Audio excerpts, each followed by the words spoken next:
ما ننسخ من آية أو ننسها نأتي بخير منها أو مثلها ألم تعلم أن الله على كل شيء قدير ألم تعلم أن الله له ملك السماوات والأرض وما لكم من دون الله من ولي ولا نصير صدق اللہ العظیم۔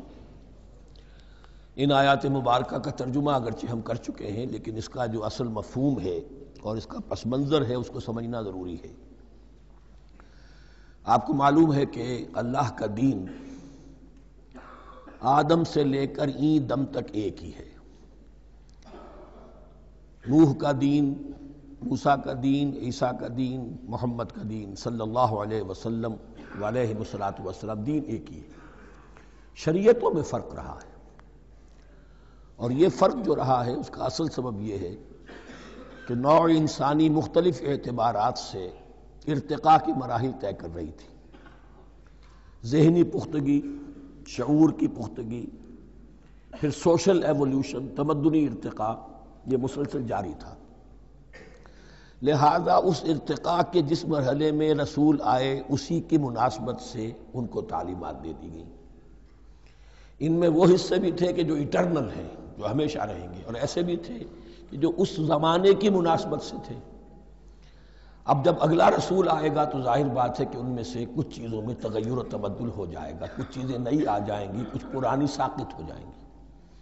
یہ پرانی چیزوں کا ساقط ہونا یہ کہلاتا ہے ناسخ ہونا، ناسخ و منسوخ کا مسئلہ، کہ وہ حکم منسوخ ہو گیا اور اس کی جگہ پر کوئی اور حکم آ گیا ہے۔ یا تو اللہ تعالیٰ تعین کے ساتھ منسوخ فرماتے ہیں، یا یہ کہ اس شے کو سرے سے لوگوں کے ذہنوں سے زائل کر دیتے ہیں۔ اعتراض یہ کر رہے تھے یہودی کہ اگر تو یہ دین وہی ہے جو موسیٰ کا تھا تو ظاہر بات ہے کہ پھر شریعت پوری وہی ہونی چاہیے۔ اس کے اعتراض کا جواب ہے جو یہاں دیا جا رہا ہے، اور یہی مسئلہ پھر قرآن میں بھی ہے۔ قرآن کی بھی تدریج کے ساتھ شریعت کی تکمیل ہوئی ہے۔ جیسا کہ میں نے پہلے عرض کیا تھا، شریعت کا بلو پرنٹ آپ کو سورہ بقرہ میں مل جائے گا آگے چل کر، لیکن شریعت کی تکمیل ہوئی ہے سورہ مائدہ میں۔ یہ جو تقریباً 5-6 سال کا وقفہ ہے، اس میں کچھ احکام شروع میں دیے گئے، پھر ان میں رد و بدل کر کے، اور پھر آخر میں الیوم اکملت لکم دینکم واتممت علیکم نعمتی ورضیت لکم الاسلام دینا۔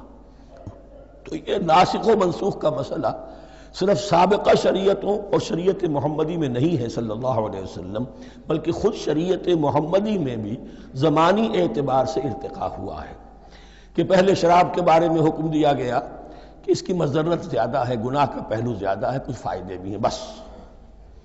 اس کے بعد آیا اگر شراب کے نشے میں ہو تو نماز مت پڑھو، نماز کے قریب مت جاؤ۔ سورہ مائدہ میں آخری حکم آ گیا، حل انتم منتہون، اب باز آتے ہو کہ نہیں آتے، حرام کر دیا گیا۔ تو یہ تدریجاً ہوا ہے۔ تو ناسخ و منسوخ قرآن میں بھی ہے، اور ناسخ و منسوخ قرآن اور تورات کے مابین بھی ہے۔ تو ہم نہیں منسوخ کرتے کوئی آیت یا بھلوا دیتے ہیں اس کو، نأتی بخیر منہا، ہم اس سے بھی بہتر لے آتے ہیں، او مثلہا، یا اس جیسی ہی۔ الم تعلم ان اللہ علی کل شیء قدیر، اب یہ کہ یہ تو اللہ کی اتھارٹی ہے، مالک الملک وہ ہے، دین اس کا ہے، اس میں وہ جس طریقے سے چاہے کسی چیز کے اندر تبدیلی پیدا کر دے۔ الم تعلم ان اللہ لہ ملک السماوات والارض ما لکم من دون اللہ من ولی ولا نصیر ام تریدون ان تسألوا رسولکم کما سئل موسیٰ من قبل، کیا تم یہ چاہتے ہو کہ سوال کرو یا مطالبہ کرو اپنے رسول سے بھی اسی طرح کے جس طرح کی باتیں کی گئی تھی موسیٰ سے پہلے؟ مثلا ہم دیکھ چکے ہیں کہ ان سے کہا گیا کہ ہم نہیں مانیں گے جب تک کہ اللہ کو دیکھ نہ لے عیاناً، یا اسی طرح کے اور مطالبے جو حضرت موسیٰ علیہ السلام سے کیے جاتے تھے۔ یہاں مسلمانوں کو سکھایا جا رہا ہے کہ اس روش سے باز آؤ، ایسی بات تمہارے اندر پیدا نہیں ہونی چاہیے۔ وَمَن يَتَبَدَّلِ الْكُفْرَ بِالْإِيمَانِ فَقَدْ ضَلَّ سَوَاءَ السَّبِيلِ، ظاہر بات ہے ایسی حرکتیں بھی اب مسلمانوں میں سے بھی جو منافقین ان میں شامل تھے وہی کر رہے ہوں گے۔ اس لیے فرمایا کہ جو کوئی ایمان کو ہاتھ سے دے کر کفر کو لے لے گا، یعنی منافق چونکہ دو طرفہ ہوتا ہے، اب اس کا بھی امکان ہوتا ہے کہ یکسو ہو جائے کفر کی طرف، اور اس کا بھی امکان ہوتا ہے کہ بالآخر یکسو ہو جائے ایمان کی طرف۔ مذبذبین بین ذالک کی کیفیت میں جو مبتلا ہے، اس کے دو یہ امکانات ہیں۔ تو جو کفر کی طرف جا کر مستقل طور پر راغب ہو گیا اس کا ذکر ہے، ومن یتبدل الکفر بالایمان فقد ضل سواء السبیل، تو وہ تو سیدھی راہ سے بھٹک گیا۔ ود کثیر من اہل الکتاب لو یردونکم من بعد ایمانکم کفارا، اہل کتاب میں سے بہت سے لوگ ہیں جو چاہتے ہیں کہ کسی طرح لوٹا کر لے جائیں تمہیں تمہارے ایمان کے بعد، پھر کفار بنا دیں۔ یہ ایسے ہی ہے کہ جیسے کسی بلی کی دم کٹ جائے تو وہ یہ چاہے گی کہ ساری بلیوں کی دمیں کٹ جائیں تاکہ وہ کوئی علیحدہ سے نمایاں نہ رہے۔ تو وہ چاہتے تھے کہ یہ چیزیں جو ہیں ان کو واپس لے آیا جائے، اہل ایمان کو بھی کفر میں لے آیا جائے، حسدا من عند انفسہم، اور یہ ان کا طرز عمل ان کے حسد کی وجہ سے کہ کیوں یہ نعمت جو ہے ان کو دے دی گئی۔ من بعد ما تبین لہم الحق، اس کے بعد کہ ان پر حق بالکل واضح ہو چکا ہے، وہ جان چکے ہیں، پہچان چکے ہیں، کسی مغالطے میں نہیں ہے، غلط فہمی میں نہیں ہے۔ فاعفوا واصفحوا، یہ بہت اہم ہے مقام۔ تو اے مسلمانوں تم معاف کرتے رہو اور صرف نظر سے کام لو۔ اس کا اصل مطلب کیا ہے؟ ابھی تو چونکہ مدنی دور کا آغاز ہو رہا ہے، ابھی کشمکش کے اور کشاکش کے اور مقابلے کے اور تصادم کے بڑے سخت مراحل آ رہے ہیں۔ چونکہ تمہارا سب سے پہلا جو محاذ ہے وہ تو کفار مکہ کے خلاف ہے، سب سے بڑھ کر وہی آئیں گے، تم پر حملے کریں گے، جنگیں ہوں گی۔ تو فوری طور پر یہ جو آستین کے سانپ ہیں ان کو ابھی چھیڑو مت، جب تک یہ پڑے رہیں ڈورمنٹ، انہیں پڑا رہنے دو۔ ایک وقت آئے گا، یہاں یوں سمجھیے کہ یہ حکم دیا رہا ہے فی الحال انہیں چھیڑو مت، ان کے طرز عمل کے بارے میں زیادہ توجہ نہ دو، فاعفو، معاف کرتے رہو، درگزر کرتے رہو۔ اور وصفحو کہتے ہیں، صفح کہتے ہیں ایک طرف کا، یہ صفح ہے، یہ ورق ہے، صرف نظر کر لینا، دیکھا اندیکھا کر لینا، نظر انداز کر دینا، حتی یاتی اللہ بامرہ، یہاں تک کہ اللہ اپنا فیصلہ لے آئے۔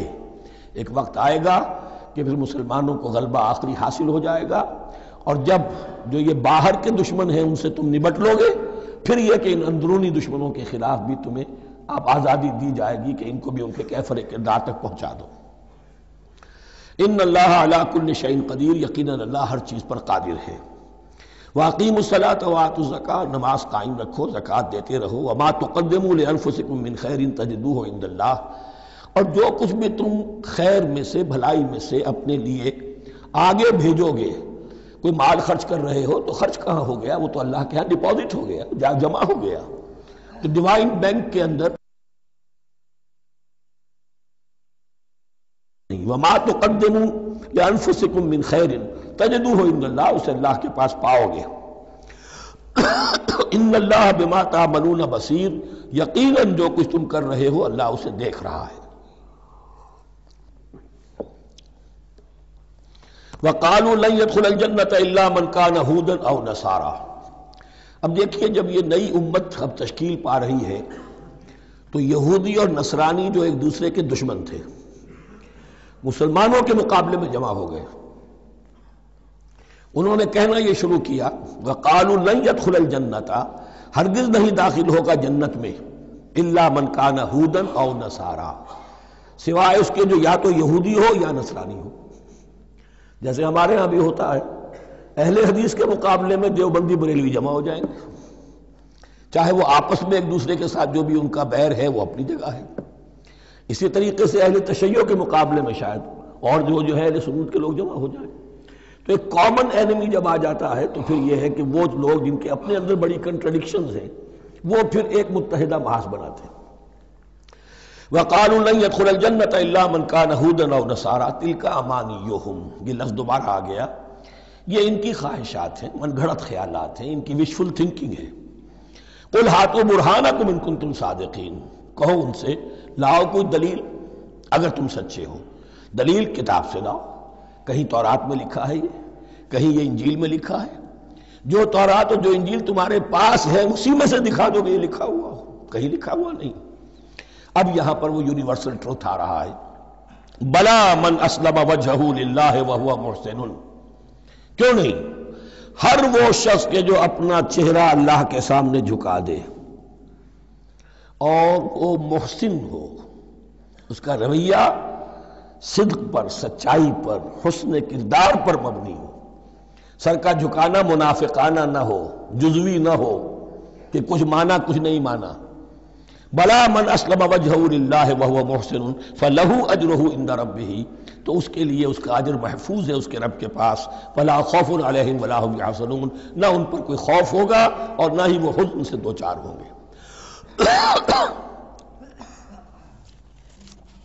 یہ دوسری آیت ہے کہ جس سے کچھ لوگوں نے استدلال کیا ہے کہ ایمان بالرسالت ضروری نہیں ہے. اب دیکھیے اس کا جواب وہی ہوگا. نمبر ایک تو یہ، ہر جگہ پر ساری چیزیں بیان نہیں کی جایا کرتی. کوئی چیز کہیں بیان کی گئی، کوئی کہیں بیان کی گئی ہے. کتاب کو لینا ہے تو پوری کو پوری ایک کتاب کی حیثیت سے. دوسرا یہ کہ یہ سارا سلسلہ کرام جو ہے، جو دو بریکٹس کے مابین آ رہا ہے، اس میں پہلے سے ہے وَآمِنُوا بِمَا أَنزَلْتُ مُصَدِّقًا لِمَا مَعَكُمْ وَلَا تَكُونُوا أَوَّلَ كَافِرٍ بِهِ. تو وہ تو ضرب کھا رہی ہے اس پورے کے پورے مضامین کے سلسلے سے جو ان دو بریکٹوں کے درمیان آ رہا ہے. اب دیکھیے، ایک طرف تو ان کا کہنا یہ تھا کہ جنت میں داخل نہیں ہوگا مگر وہی جو یہودی ہو یا نصرانی ہو. اب عمل کیا ہے؟ وقالت اليہود لیست النصارى علی شیء. یہودی کہتے ہیں نصارہ کی کوئی حیثیت نہیں، کوئی بنیاد نہیں، کوئی جڑ نہیں. وقالت النصارى لیست اليہود علی شیء. اور نصارہ کہتے ہیں کہ یہود کی کوئی بنیاد نہیں، بے بنیاد لوگ ہیں، کوئی حقیقت ان کی حقانیت ہے ہی نہیں. وہم یتلون الکتاب. اور مزہ یہ ہے کہ دونوں ایک کتاب پڑھ رہے ہیں. اولڈ ٹیسٹمنٹ تو مشترک ہے یہودیوں میں اور عیسائیوں میں. یہ بہت اہم نکتہ ہے. اور جدید عیسائیت میں جو ایک بہت بڑی طاقت ابھر رہی ہے امریکہ میں، وہ ہے کہ جو یہ عیسائیت کو جیوڈائز کر رہی ہے. کیونکہ رومن کیتھولک مذہب جو تھا اس نے تو چونکہ گویا کہ سارا رشتہ توڑ لیا تھا بائبل سے، سارا اختیار پوپ کے ہاتھ میں آ گیا تھا. لیکن پروٹیسٹنٹس نے پھر بائبل کو قبول کیا. اب اس کی منطقی انتہا یہ کہ اولڈ ٹیسٹمنٹ کے اوپر بھی اب ان کی توجہ ہو رہی ہے کہ آخر یہ بھی تو ہم مانتے ہیں کہ ہماری کتاب ہے اور اس میں جو کچھ لکھا ہے اس کو نظر انداز کیسے کر سکتے ہیں. تو حال ہی میں ہم نے جو ایک سیمینار کیا تھا امریکہ میں، جس میں ایک یہودی عالم بھی آئے تھے، ایک عیسائی بھی آئے تھے، اور مسلمانوں کی طرف سے بھی ہمارے ایک ساتھی بلال کوشل نے بات کی تھی. تو وہاں ایک یہودی عالم نے کہا کہ اس وقت اسرائیل کو سب سے بڑی سپورٹ جو مل رہی ہے وہ ان عیسائیوں سے مل رہی ہے امریکہ میں سے، کہ جو اس وقت ایونجلسٹ کہلاتے ہیں وہاں پر، اور جو ایک بڑا فرقہ بن کر ابھر رہے ہیں. بہرحال یہ ان کا طرز عمل ہے. وَهُمْ يَتْلُونَ الْكِتَابَ. اور وہ دونوں کے دونوں کتاب کے پڑھنے والے ہیں.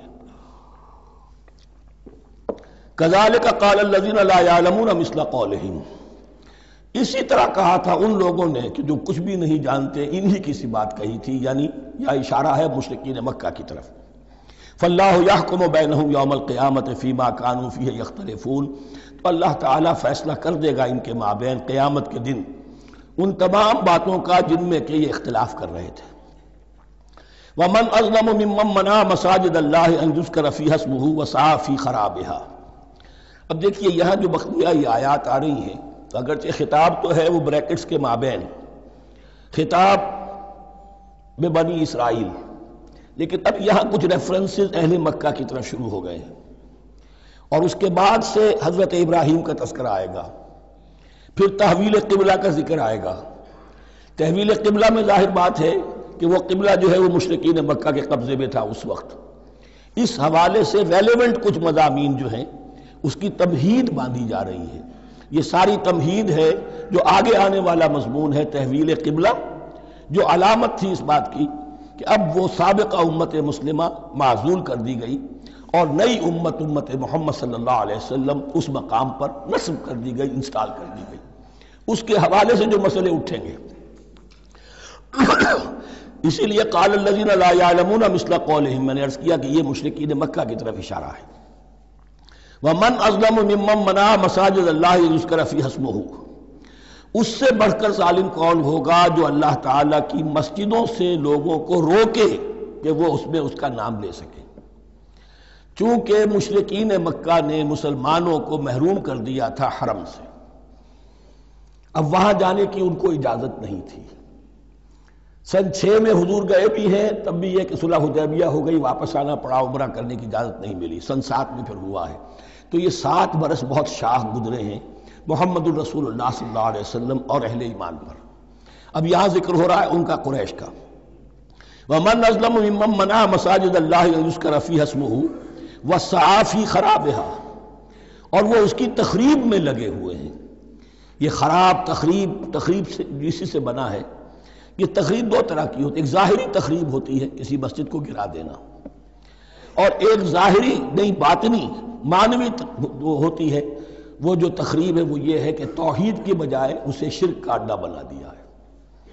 وہ تو دنیا کے بتکدوں میں پہلا وہ گھر خدا کا، ہم اس کے پاسباں ہیں، وہ پاسباں ہمارا، 360 بت رکھ دیے گئے اس گھر میں لا کر، جو ابراہیم نے تعبیر کیا تھا توحید خالص کے لیے۔ وَسَعَىٰ فِي خَرَابِهَا، یہ لفظ ذرا نوٹ کر لیجئے، یہ ایک حدیث میں بھی آیا ہے، بڑی دلدوز حدیث ہے، اور میں چاہتا ہوں کہ آپ اسے ذہن میں رکھیں۔ حضور نے فرمایا یوشک ان یاتی علی الناس زمان، اندیشہ ہے کہ لوگوں پر یعنی میری امت پر ایک زمانہ ایسا بھی آ جائے گا، اب گنتے جائیے، لا یبقى من الاسلام الا اسمہ، اسلام میں سے اس کے نام کے سوا کچھ نہیں بچے گا، ولا یبقى من القرآن الا رسمہ، قرآن میں سے اس کے رسم الخط، الفاظ اور حروف کے سوا کچھ نہیں بچے گا۔ اسی کی اللہ تعالیٰ نے ضمانت دی ہے، یہ محفوظ رہے گا رسم عثمانی۔ مساجدہم عامرۃ، ان کی مسجدیں آباد تو بہت ہوں گی، وہی خراب من الہدی، ہدایت سے خالی ہو جائیں گی۔ یہ خراب کے لفظ سے ہی خراب من الہدی، وعلماؤہم شر الناس تحت ادیم السماء، اور ان کے علماء آسمان کی چھت کے نیچے کی بدترین انسان ہیں۔ من عندہم تخرج الفتنۃ وفیہم تعود، فتنہ انہی کے اندر سے برآمد ہوگا، انہی میں گھس جائے گا، یعنی ان کا کام فتنہ انگیزی، مخالفت، جنگ و جدال، بھڑکانا، اپنے اپنے فرقے کے لوگوں کے جذبات کو بھڑکاتے رہنا اور مسلمانوں کے اندر اختلافات کو ہوا دینا، یہی ان کا کام رہ جائے گا۔ آج جن کو ہم علماء کہتے ہیں ان کی عظیم اکثریت اس کیفیت سے دوچار ہو چکی ہے۔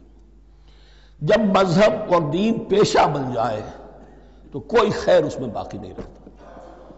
یہ دین اور مذہب پیشہ نہیں تھا، اسلام میں کوئی پیشوائیت نہیں، اسلام میں کوئی پاپائیت نہیں، اسلام میں کوئی برہمنزم نہیں، اسلام تو ایک کھلا، ہر شخص کتاب اللہ پڑھے، ہر شخص عربی سیکھے، ہر شخص کو امامت کے قابل ہونا چاہیے، ہر شخص اپنی بچی کا نکاح خود پڑھائے، ہر شخص اپنے والد کا جنازہ خود پڑھے۔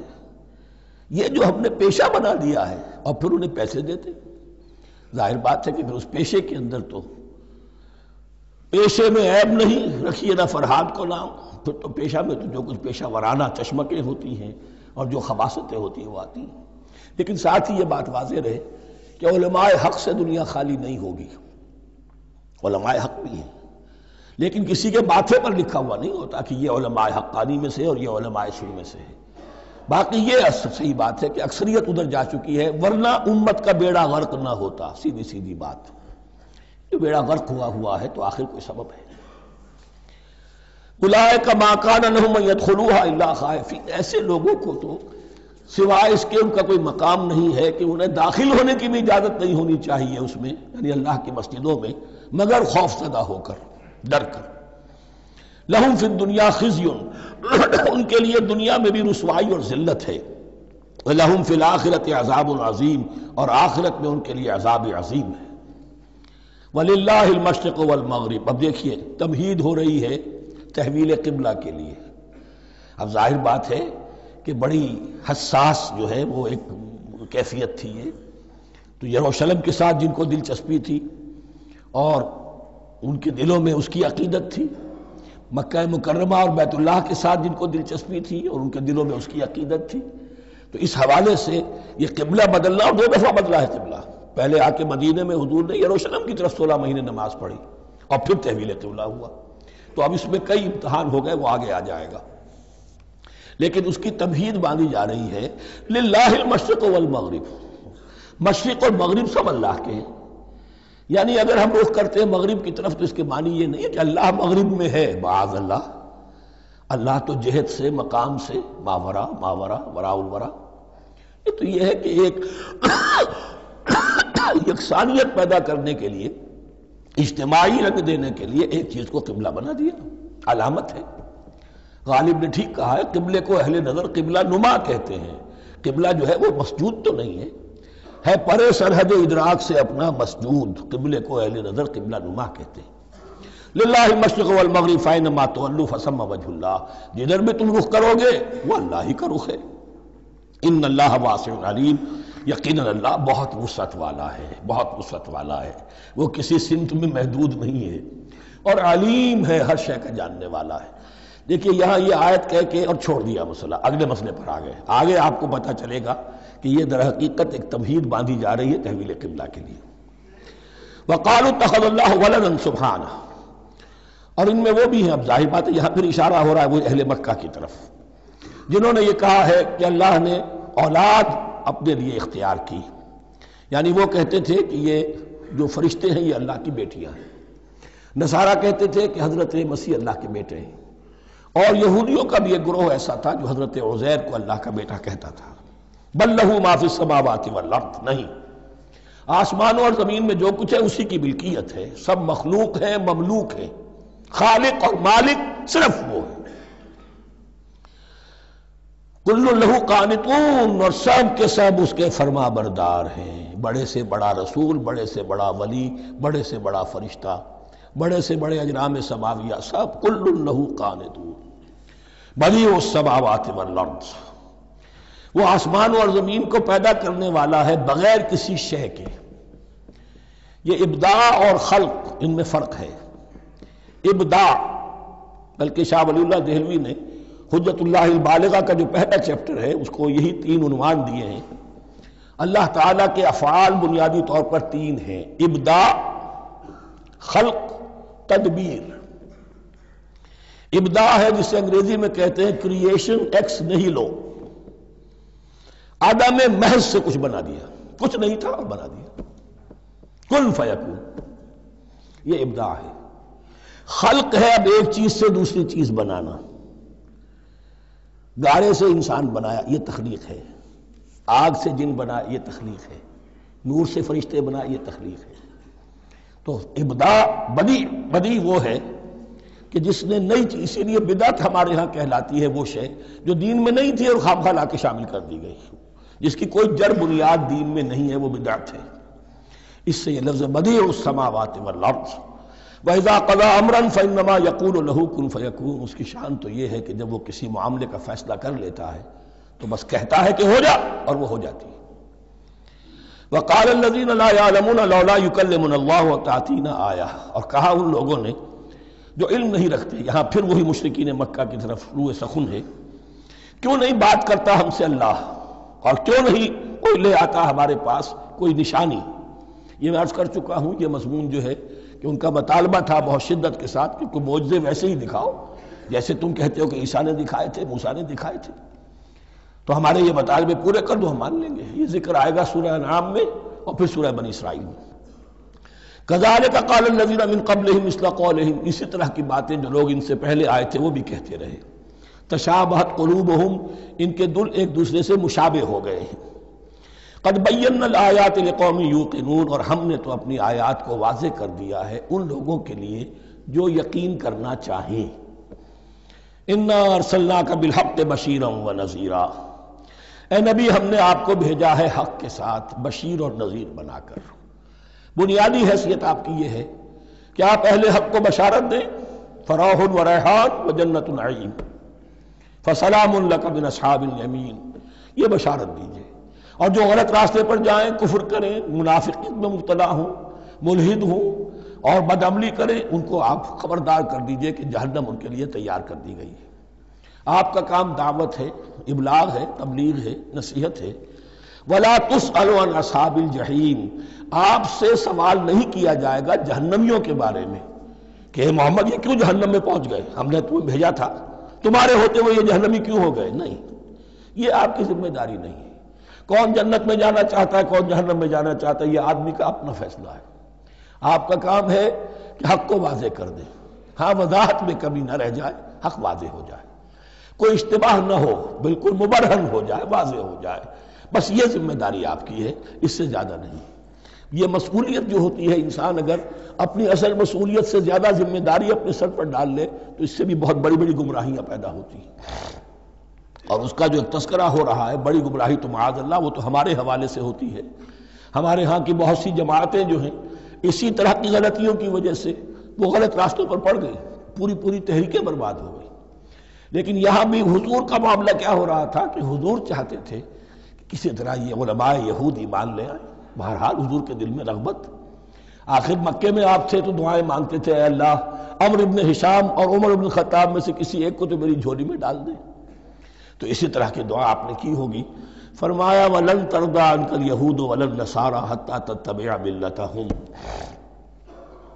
اے نبی کسی مغالطے میں نہ رہیے، ہرگز راضی نہیں ہوں گے آپ سے نہ یہ یہودی اور نہ نصرانی، جب تک کہ آپ پیروی نہ کریں ان کی ملت کی۔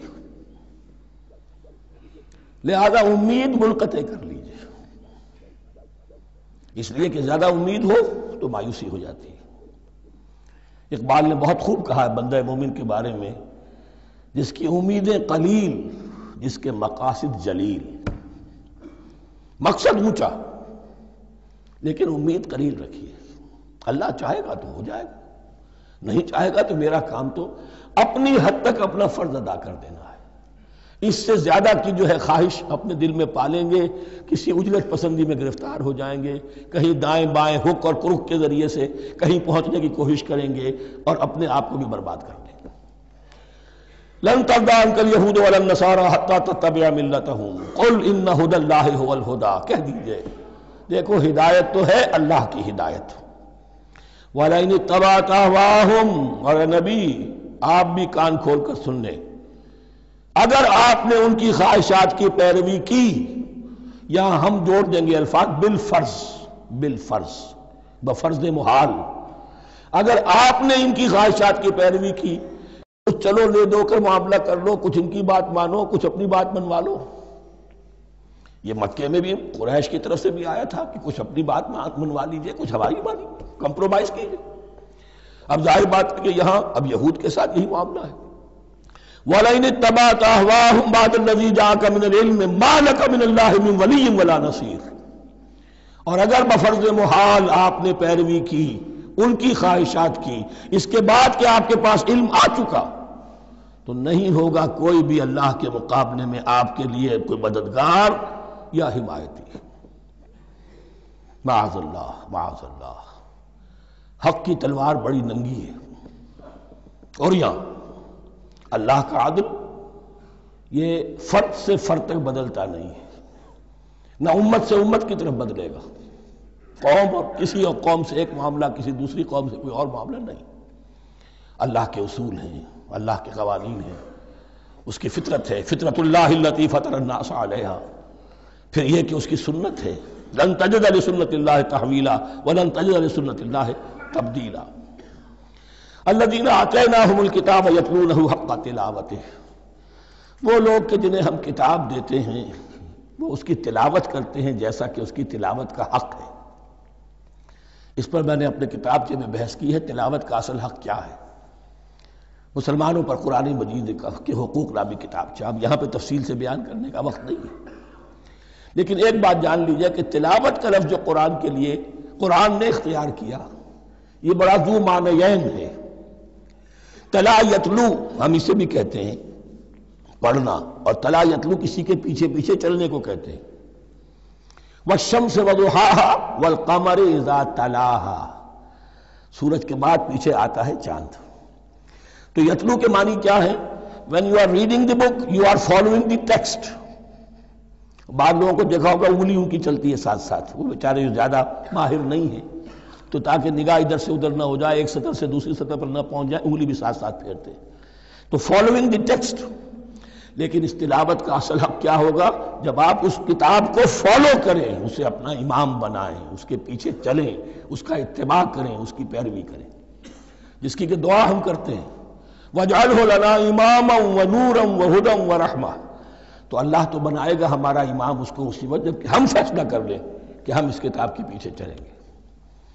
الَّذِينَ آتَيْنَاهُمُ الْكِتَابَ يَتْلُونَهُ حَقَّ تِلَاوَتِهِ أُولَٰئِكَ يُؤْمِنُونَ بِهِ،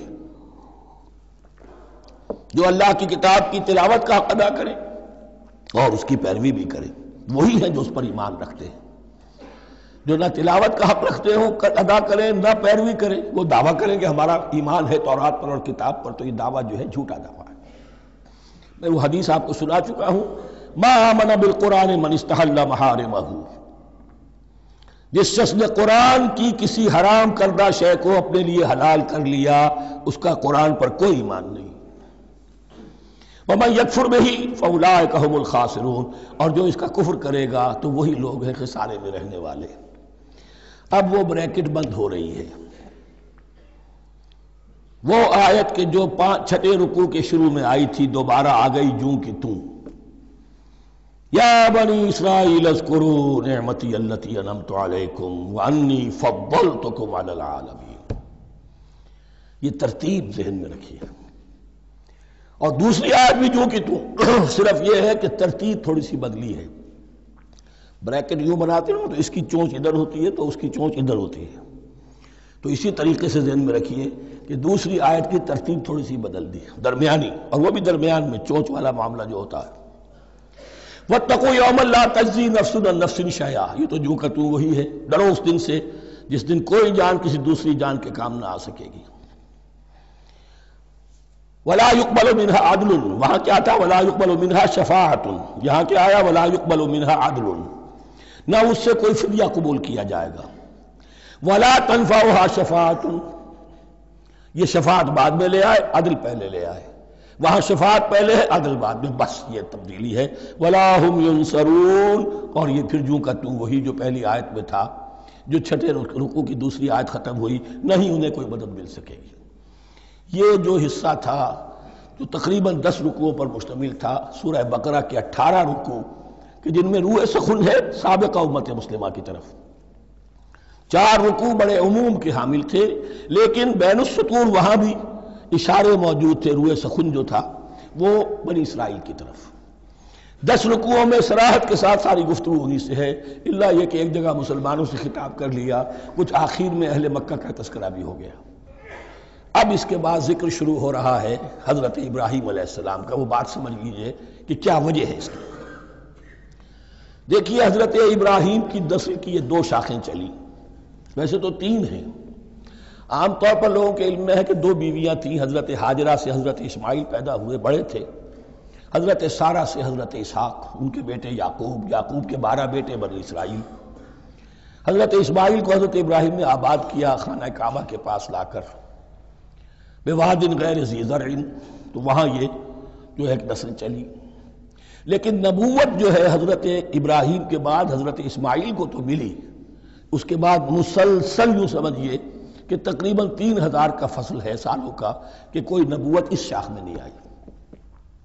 نبوت کا سلسلہ چلا دوسری شاخ میں، حضرت یعقوب، حضرت اسحاق، حضرت یعقوب، حضرت یوسف، چلتے جائیے، اور پھر حضرت موسیٰ اور عیسیٰ سے شروع ہو کر حضرت موسیٰ اور ہارون سے شروع ہو کر حضرت عیسیٰ اور یحییٰ تک 1400 برس مسلسل۔ اگرچہ تیسری شاخ بھی تھی، بنو قطورہ کہلاتے، تیسری اہلیہ آپ کی تھی قطورہ، بنی قطورہ میں سے ان کی اولاد بڑی کثیر تھی، ان میں سے ایک مدین تھے، مدین یا مدیان، ان میں حضرت شعیب کی بعثت ہوئی تھی۔ حضرت شعیب بھی حضرت ابراہیم کی نسل میں سے ہیں، لیکن بنی مدیان میں سے۔ بہرحال اب چونکہ حضور کی بعثت ہوئی بنی اسماعیل میں، ادھر بنی اسرائیل ہیں، ان سے یہ خطاب ہو رہا ہے سابقہ امت مسلمہ، اور اب یہ امامت الناس منتقل ہونے والی ہے بنی اسرائیل سے بنی اسماعیل کو۔ تو اب اگر اس انتقال کے وقت نقل، اگر وہ جو کامن فیکٹر ہے اس کا تذکرہ کیا جائے تو بات آسان ہو جائے گی۔ ابراہیم ہی تو جد امجد ہے نا تمہارے، تم یعقوب کی اولاد ہو ٹھیک ہے، لیکن یعقوب کس کے بیٹے تھے؟ اسحاق کے۔ اسحاق کس کے بیٹے تھے؟ ابراہیم کے۔ تو یہ دوسری نسل بھی تو ابراہیم ہی کی ہے۔ اس حوالے سے ان کے لیے سہل بنایا جا رہا ہے کہ بات کو سمجھو، یہ صرف یہ ہے کہ 2 پیڑھی اوپر جا کر مل گئے اور لانا خیر سنا، اور حضرت ابراہیم نے خانہ کعبہ کی تعمیر کی اور اسے اب مرکز بنانا ہے اہل توحید کا، لہذا یہ ساری گفتگو اب شروع ہو رہی ہے۔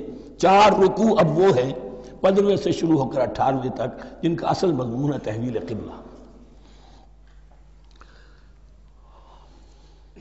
وَإِذِ ابْتَلَىٰ إِبْرَاهِيمَ رَبُّهُ بِكَلِمَاتٍ فَأَتَمَّهُنَّ، اور ذرا یاد کرو جب ابراہیم کو آزمایا اس کے رب نے بہت سی باتوں میں. میرا ایک کتابچہ ہے حضرت ابراہیم کی شخصیت پر، حج اور عید الاضحیٰ اور ان کی اصل روح، اور اس میں ایک تحریر ہے ایک تقریر ہے. جو تحریر ہے وہ مجھے بہت پسند ہے کہ کیسے کیسے امتحان آئے ہیں حضرت ابراہیم علیہ السلام پر. فَأَتَمَّهُنَّ، اب یہ ایک جملے میں ایک پوری داستان ہے. اس نے ان سب کو پورا کیا، سب میں پاس ہو گیا، ہر امتحان سے کامیابی کے ساتھ with flying colors ہر امتحان سے نکلے. قال انی جاعلک للناس اماما، تب ہم نے کہا اے ابراہیم اب میں تمہیں نوع انسانی کا امام بنانے والا ہوں. قال ومن ذریتی،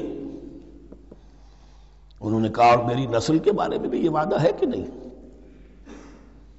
قال لا ینال عہد الظالمین، فرمایا میرا یہ عہد ظالموں سے متعلق نہیں ہوگا.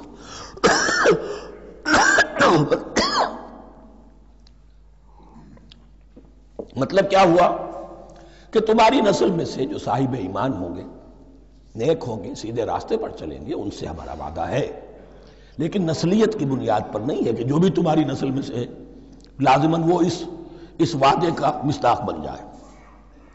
وَإِذْ جَعَلْنَا الْبَيْتَ مَثَابَةً لِلنَّاسِ وَأَمْنًا، اور یاد کرو جب کہ ہم نے گھر کو، اپنے گھر کو، بیت اللہ کو قرار دے دیا لوگوں کے لیے زیارت کی جگہ، لوٹ کے آنے، لوٹ کر آؤ، حج کرو.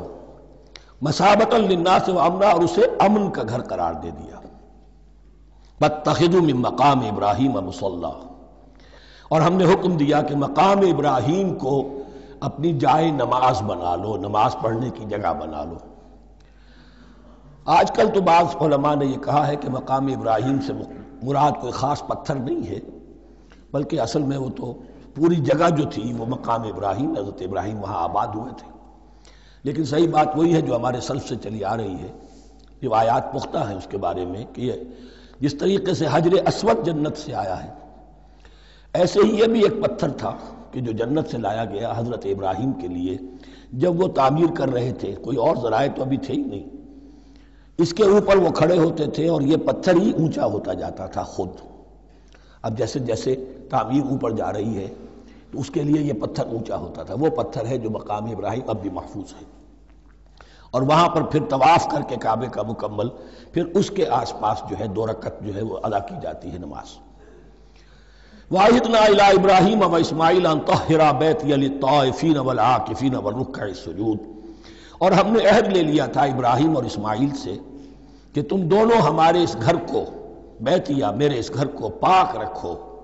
اب یہ تطہیر بھی دونوں طرح کی ہوگی، ظاہری صفائی بھی ہو، گند نہ ہو، تاکہ زائر آئیں تو ان کے دلوں میں جو کدورت پیدا نہ ہو، کوفت نہ ہو، کھلی فضا ہو، صاف رکھو. اور تطہیر باطنی، وہاں توحید کا چرچا ہو، کوئی اور کفر اور شرک جو ہے وہ نہ آنے پائے.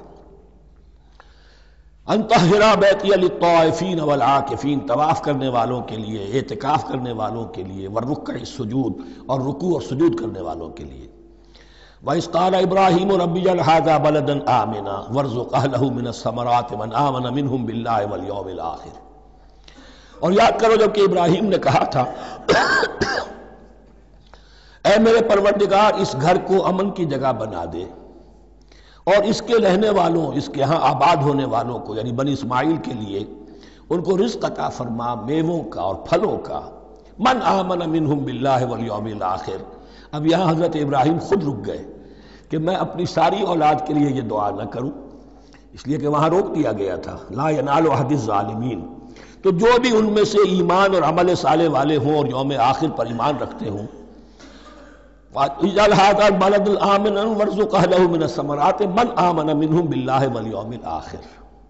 اب یہاں دیکھیے اللہ تعالیٰ نے گویا کہ ہم کہیں گے ازرہ شفقت مسکراتے ہوئے گویا کہ فرمایا کہ ابراہیم قال ومن کفر، تمہاری اولاد میں سے جو کفر کرے گا فأمتعه قلیلا، اس کو بھی میں دنیا کا ساز و سامان تو دوں گا، امامت میں شامل نہیں کر سکتا، لیکن یہ کہ دنیاوی طور پر مال و متاع جو ہے وہ ان کو بھی میں دوں گا. ومن کفر فأمتعه قلیلا ثم اضطره الى عذاب النار، ہاں پھر اسے کشاں کشاں لے آؤں گا جہنم کے عذاب کی طرف، وبئس المصیر، اور وہ بہت ہی بری جگہ ہے لوٹنے کی۔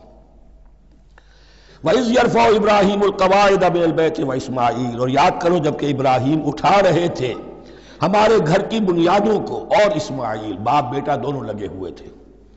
یہاں لفظ جو قواعد آیا ہے اس کو نوٹ کیجئے، قواعد قاعدے کی جمع ہے اور یہ بنیادوں کو کہا جاتا ہے، اور اس میں اشارہ ہے حضرت ابراہیم اصل معمار اور بانی نہیں ہے کعبے کے، کعبہ بنایا ہے حضرت آدم نے۔ ان اول بیت وضع للناس للذی ببکہ، پہلا گھر۔ اب کیسے ممکن تھا حضرت آدم علیہ السلام کے زمانے سے لے کر اور حضرت ابراہیم تک کم و بیش جو ہے 4000 برس ہے، عام اندازہ جو ہے تورات کا اگر آپ لگائیں تو کوئی مسجد نہیں بنی ہوگی کیا؟ یہ پہلا گھر ہے، پہلا وہ گھر خدا کا۔ تو اس کی بنیادیں رہ گئی تھیں، باقی وہ امتداد زمانہ سے، اور چونکہ یہ سیلاب کا راستہ تھا، سیلاب کی وجہ سے وہ سب جو ہے دیواریں بہہ گئی تھیں، صرف بنیادیں تھیں۔ ان بنیادوں کو پھر وَإِذْ بَوَّأْنَا لِإِبْرَاهِيمَ مَكَانَ الْبَيْتِ، یہ سورہ حج میں جا کر مضمون تفصیل سے آئے گا۔ اب میں آئے گا کہتا ہوں، آ چکا ہے حقیقت کے اعتبار سے، اس لیے کہ یہ ساری مکی صورتیں ہیں جو نازل ہو چکی ہیں سورہ بقرہ سے بہت پہلے۔ تو جب وہ ان بنیادوں کو اٹھا رہے تھے تو دعائیں مانگ رہے تھے، ربنا تقبل منا انک انت السمیع العلیم، اے رب ہماری اس کوشش کو، ہماری اس مشقت کو، محنت کو قبول فرما۔ باہر گھر بنا رہے ہیں، پتھر اٹھا اٹھا کر لا رہے ہیں، حضرت اسماعیل کی عمر اس وقت لگ بھگ 13 برس ہے، ہاتھ بٹا رہے ہیں۔ ربنا تقبل منا انک انت السمیع العلیم، اے رب ہماری اس کوشش کو شرف قبول عطا فرما، یقیناً تو سب کچھ سننے والا اور جاننے والا ہے۔ ربنا وجعلنا مسلمین لک، اور اے رب ہمیں اپنا فرما بردار بنائے رکھ۔ نوٹ کیجئے ابراہیم کہہ رہے ہیں، تو میں اور آپ اگر مطمئن ہو جائیں کہ میری موت لازماً حق پر ہوگی تو بہت بڑا دھوکہ ہے۔ ڈرتے رہنا چاہیے، اللہ کی پناہ طلب کرتے رہنا چاہیے۔ ربنا وجعلنا مسلمین لک، اے اللہ ہم دونوں کو اپنا فرما بردار بنائے رکھ، ومن ذریتنا امۃ مسلمۃ لک، اور ہم دونوں کی نسل میں سے اٹھائیو برپا کی جو ایک امت جو تیری فرما بردار امت ہو۔ وارنا مناسکنا، اور اے پروردگار تیرا گھر تو ہم نے یہ بنا دیا، اب اس کے جو رسومات ہیں وہ ہمیں سکھا، جو مناسک حج ہیں، ارنا مناسک، اب کیسے حج کریں، کیا آداب ہوں گے، طواف کیسے ہوگا، کیا کریں گے۔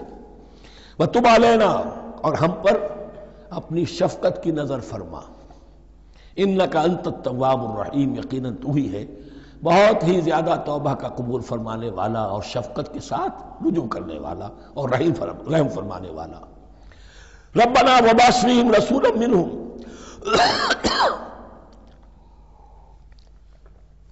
اور اے ہمارے پروردگار ہماری اس نسل میں، اب چونکہ ہماری نسل مراد ہے بنی اسماعیل، بنی اسرائیل اسماعیل کی نسل میں سے تو نہیں ہے نا، یہاں دونوں کی نسل سے مراد ہے تو وہ بنی اسماعیل، ہماری اس نسل میں اٹھائی ہو ایک رسول انہی میں سے، باہر کا نہ ہو، کوئی مغایرت کا اجنبیت کا پردہ حائل نہ ہو، وہ کیا کرے، یتلو علیہم آیاتک، تیری آیات ان کو پڑھ کر سنائے، وَيُعَلِّمُهُمُ الْكِتَابَ وَالْحِکْمَةَ، اور صرف سنائے نہیں، تعلیم دے انہیں کتاب اور حکمت کی۔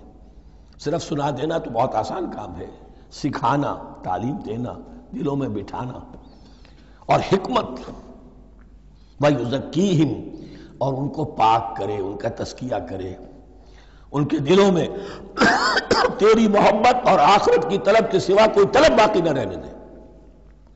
انک انت العزیز الحکیم، یقیناً پروردگار تو ہی ہے زبردست اور کمال حکمت والا۔ وَمَن يَرْغَبُ عَن مِّلَّةِ إِبْرَاهِيمَ إِلَّا مَن سَفِهَ نَفْسَهُ، اور ایسا شخص کون سا ہوگا جو ابراہیم کے طریقے سے منہ موڑے۔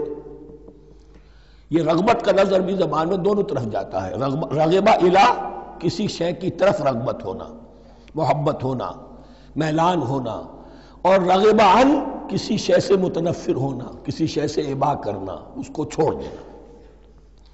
وَمَن يَرْغَبُ عَن مِّلَّةِ إِبْرَاهِيمَ إِلَّا مَن سَفِهَ نَفْسَهُ، سوائے اس کے جس نے اپنے آپ کو حماقت ہی میں مبتلا کرنے کا فیصلہ کر لیا ہو. اور کون ہوگا جو ابراہیم کے طریقے سے منہ موڑے؟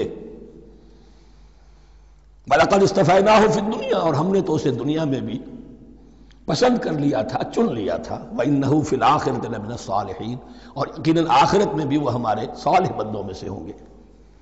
اِذْ قَالَ لَهُ رَبُّهُ أَسْلِمْ قَالَ أَسْلَمْتُ لِرَبِّ الْعَالَمِينَ.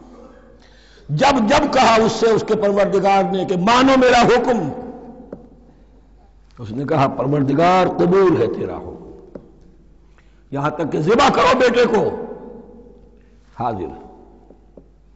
یہ آخری امتحان تھا، آخری. 100 برس کی عمر میں، 87 برس کی عمر میں دعائیں مانگ مانگ کر بیٹا لیا تھا اسماعیل. حضرت سارہ کے ہاں کوئی اولاد نہیں ہوئی تھی. اب وہ 13 برس کا تھا، بازو بن گیا تھا، اور اس وقت ذبح کرنے کا حکم آیا. جب بھی کہا ہم نے مانو ہمارا حکم، قال اسلمت لرب العالمین. اللہ تعالی ہمیں بھی توفیق دے کہ اس کی پیروی کریں. ووصى بها ابراہیم وبنیہ ویعقوب، اور اسی کی وصیت کی تھی ابراہیم نے بھی اپنے بیٹوں کو اور یعقوب نے بھی. یا بنیہ، وہ کیا تھی نصیحت؟ اے میرے بیٹو، ان اللہ اصطفیٰ لکم الدین، دیکھو اللہ نے تمہارے لیے دین کو پسند فرما لیا ہے. کون سا دین؟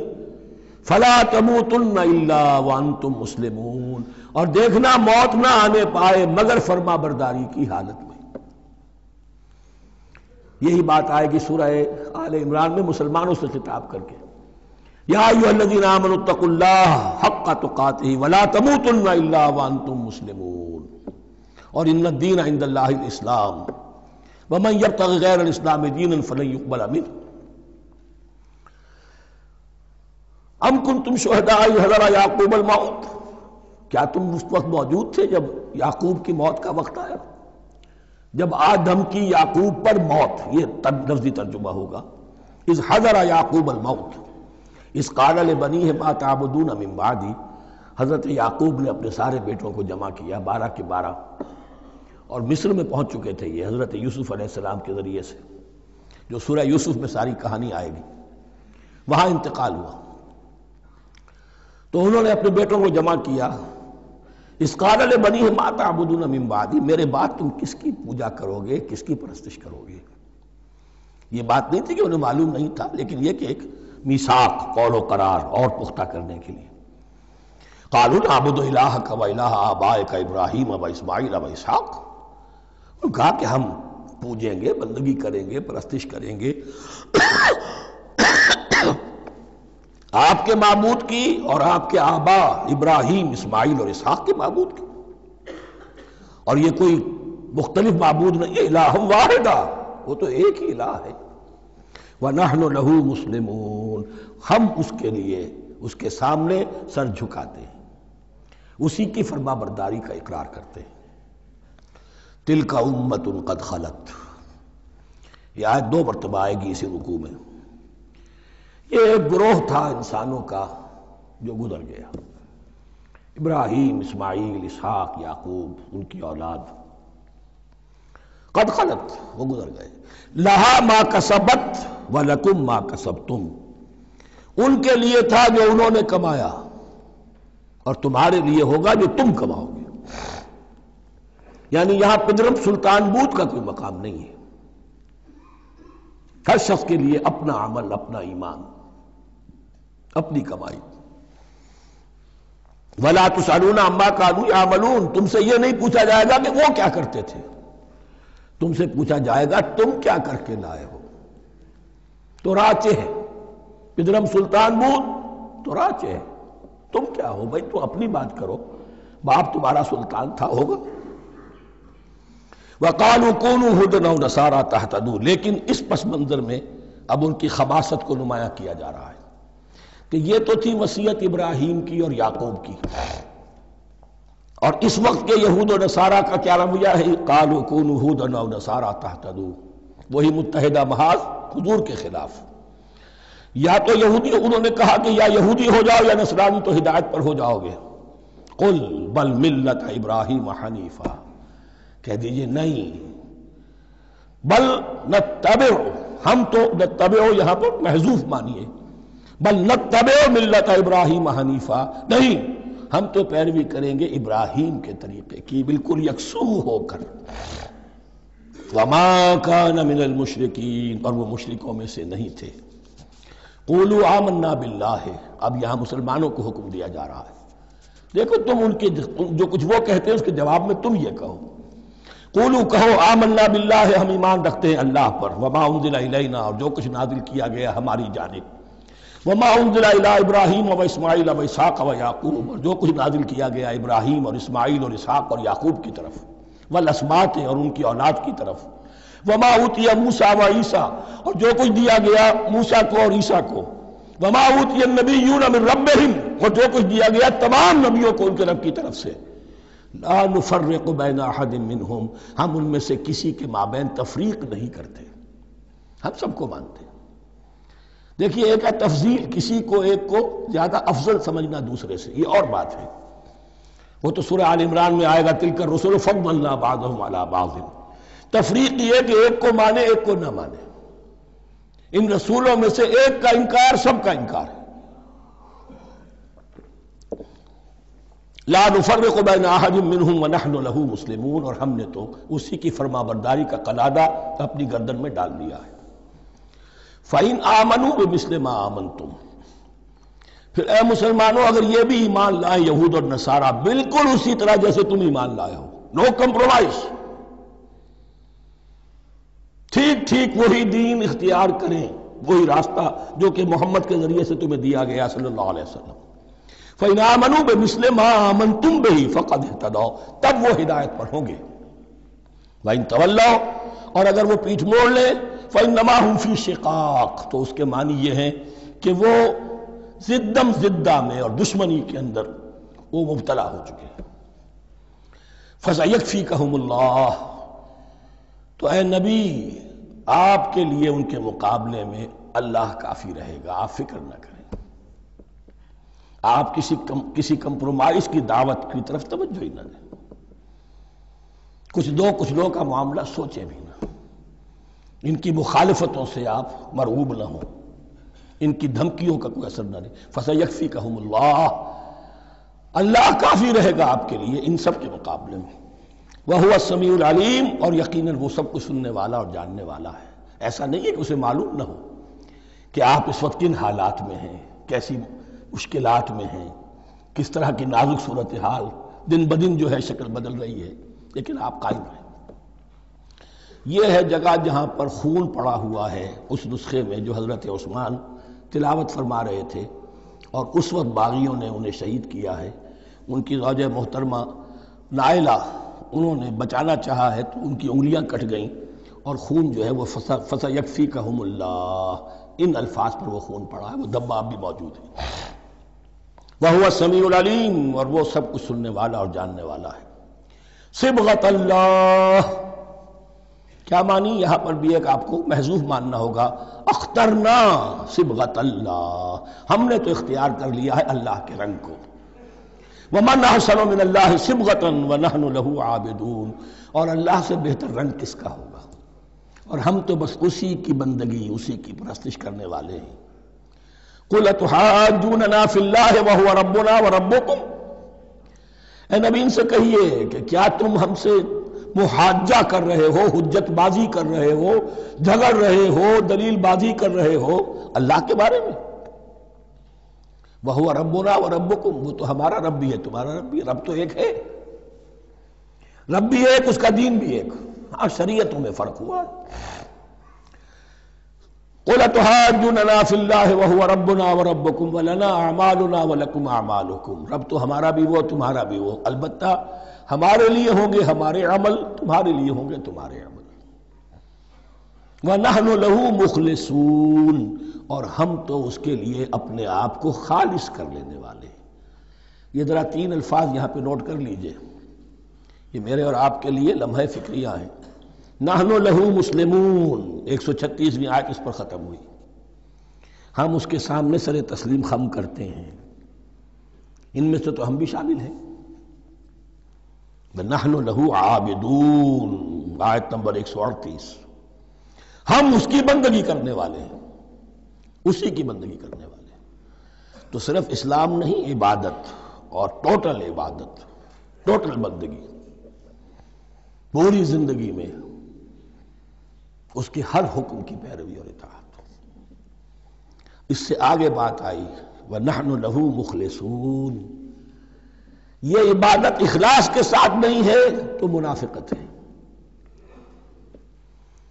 اس عبادت سے کوئی دنیا کی منفعت پیش نظر نہ ہو، سوداگری نہیں، یہ عبادت خدا کی ہے۔ دنیا بنانا، دنیا کمانا، دین کو ذریعہ بنانا، اس سے بڑی اور اس سے گری ہوئی کوئی حرکت نہیں۔ اخلاص، حضور نے فرمایا من صلی یرائی فقط اشرکا ومن صام یرائی فقط اشرکا ومن تصدق یرائی فقط اشرکا، جس نے نماز پڑھی دکھاوے کے لیے اس نے شرک کیا، جس نے روزہ رکھا دکھاوے کے لیے اس نے شرک کیا، اور جس نے صدقہ خیرات دیا دکھاوے کے لیے اس نے شرک کیا۔ وَنَحْنُ لَهُ مُخْلِصُونَ، نَحْنُ لَهُ مُسْلِمُونَ، نَحْنُ لَهُ عَابِدُونَ، نَحْنُ لَهُ مُخْلِصُونَ۔ اللهم ربنا اجعلنا منهم، اللهم ربنا اجعلنا منهم۔ ام تقولون ان ابراہیم واسماعیل واسحاق ویعقوب والاسباط كانوا هودا او نصارا، کیا تمہارا کہنا یہ ہے کہ ابراہیم اور اسماعیل اور اسحاق اور یعقوب اور ان کی اولاد یہودی تھے یا نصرانی تھے؟ تم جو کہتے ہو کہ یا یہودی ہو جاؤ یا نصرانی تب ہدایت پاؤ گے، تو ابراہیم یہودی تھے یا نصرانی؟ اور اسحاق اور یعقوب اور یوسف اور موسیٰ اور عیسیٰ یہ کون تھے؟ یہی بات آج مسلمانوں کو سوچنی چاہیے۔ محمد الرسول اللہ اور ان کے اصحاب دیوبندی تھے یا بریلوی تھے یا اہل حدیث تھے یا شیعہ تھے یا سنی تھے؟ ان تقسیموں سے اوپر ہونے کی ضرورت ہے۔ اللہ کے ساتھ اخلاص کا تقاضا یہ ہے، ٹھیک ہے ایک فقہی مسلک کے اعتبار سے ایک شخص کسی مسلک کی پیروی کر رہا ہے، لیکن اپنے آپ کو اس سے آئیڈینٹیفائی کرانا اور اس مسلک کو مقدم رکھنا دین پر، اور اس مسلک ہی کے لیے محنت اور مشقت اور بھاگ دوڑ تبلیغ ہو رہی ہے اسی کی، یہ چیز بالکل اس اصل حقیقت کے خلاف ہے کہ جو اللہ کے دین نے ہمیں سکھائی۔